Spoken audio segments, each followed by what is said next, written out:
মশলা লাগে না, সেই টেস্ট হয়েছে। এর চেয়ে ভালো তরকারি হলো গল্প, মাছ মাংসের কাছে কিছুই না। তরকারি কিন্তু সেই সুন্দর হয়েছে দাদা, দেখেন। আজকাল হয়েছে ভালো হয়েছে আলহামদুলিল্লাহ।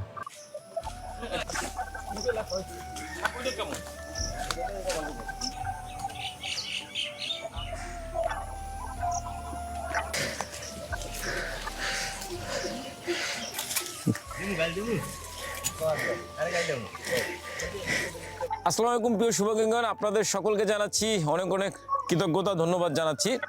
আপনারা সকলে জানেন আমরা প্রতি সপ্তাহে একটা দুইটা রান্নার ভিডিও নিয়ে আসি। আজকে কিন্তু শরীরটা খারাপ, জ্বর, গলা ভালো না, কাশি 102-3 জ্বর। তারপরে রান্না করব, ভিডিও বানাবো। কারণ হলো গতকালকে রাত্রে আমার পেজে খেয়াল করলাম যে আমি এই পর্যন্ত 46টা রান্নার ভিডিও আনছি। এই 46টার মধ্যে একটা ভিডিও মাত্র 6 লাখ ভিউ পাইছে, আর সবগুলা 10 লাখ পার করছে। মানে আমার ভিডিও, এই রান্নার ভিডিওগুলি আমাদের শুভাকাঙ্ক্ষীরা খুব দেখে, ভালোবাসা আছে, এবং বেশিরভাগ নেগেটিভ কমেন্ট খুব কম দেখলাম, পজিটিভ কমেন্টেই বেশি। যার জন্য যেহেতু আপনারা ভালোবাসা দিচ্ছেন সেহেতু রান্না করব। আজকে উল্লেখ করে রাখি, আপনারা যে আজকে পুঁইশাকের বাগানটা দেখছেন, এরকম পুঁইশাকের বাগান আমাদের আরও 2টা আছে। তো সেই পুঁইশাক খাইতে খাইতে এই পুঁইশাক খাওয়া হয় না।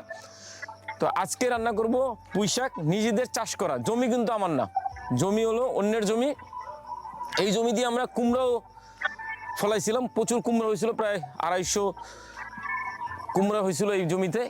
তো সেই জমিতে দেখছেন সুন্দর করে পেঁপের বাগান, পাকা পেঁপে বাগানের নিচে। কিন্তু পুঁইশাকটা বেশি একটা ভালো হয় নাই, যেহেতু পেঁপে গাছ তো উপরে, তারপরেও ভালো পুঁইশাক আছে।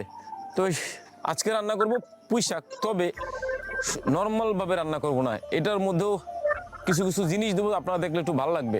তো চলেন রান্না